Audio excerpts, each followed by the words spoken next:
Science by Sanjeev Acharya ji, class 5 के chapter 3.1 के question number 1 के प्रश्नों के उत्तर के साथ आपके सामने हाजिर हैं। इनसे आपको आगामी परीक्षाओं में काफ़ी मदद मिल सकती है। तो आइए चलिए देखते हैं, शुरू करते हैं।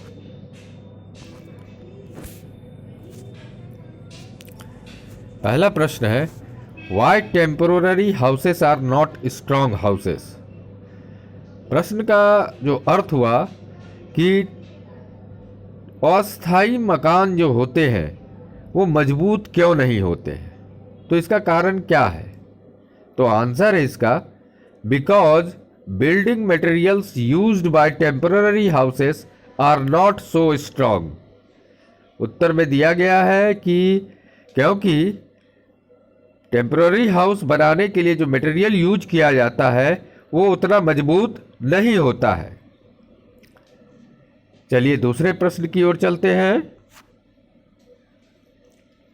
Why in forest areas people makes houses of would.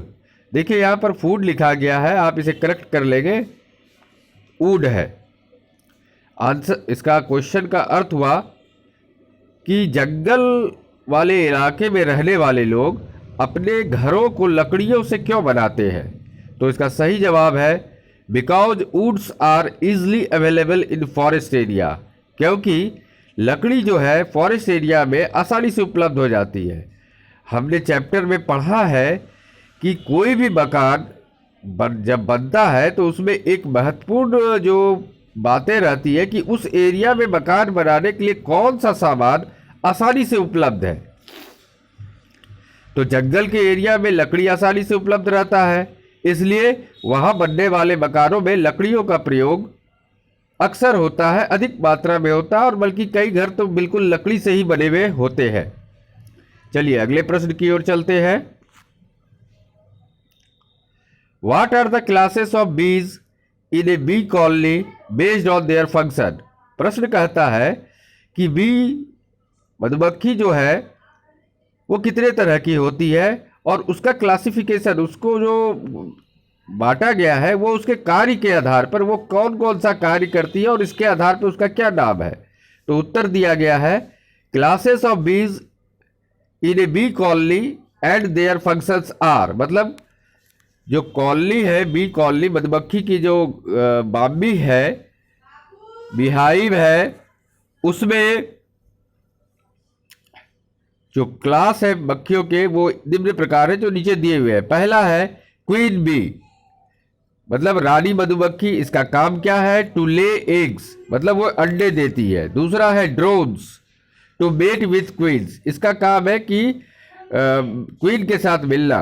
और worker, to collect nectar, feeds and young ones and protect them from enemies. मतलब इसका मुख्य काम वर्कर का क्या है, तो ये शहद को इकट्ठा करती है और छोटे बच्चों को पालती है और अपने उसको जो है दुश्मनों से बचाती है।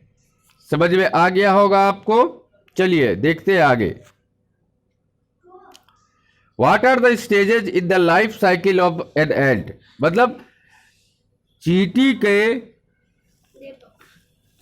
के जो जीवन चक्र है वो कितने स्टेज में बीतता है। तो सही उत्तर है, the life cycle of an ant are. मतलब उसका जो चक्र है वो शुरू होता है एग मतलब अंडा से वो बनता है लार्वा में कन्वर्ट होता है, लार्वा से वो बनता है प्यूपा में, और लास्ट में वो एडल्ट के रूप में यानी चींटी के रूप में वो परिवर्तित हो जाता है।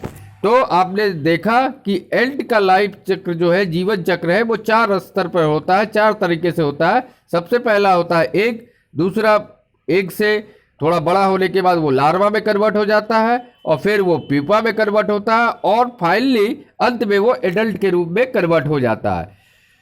तो आशा है कि ये जो प्रश्न और उत्तर आपको YouTube channel science by Sanjeev Acharya ji के द्वारा दिए गए हैं, ये आपको काफ़ी मदद करेंगे। और अगर आपको ये अच्छे लगे आपको उपयोगी लगे तो हमारे YouTube channel science by Sanjeev Acharya ji को लाइक, शेयर और सब्सक्राइब करना बिल्कुल ना भूलें। साथ ही साथ वो जो घंटी बगल में दिया हुआ है उसे बिल्कुल बजाना ना भूलें। धन्यवाद।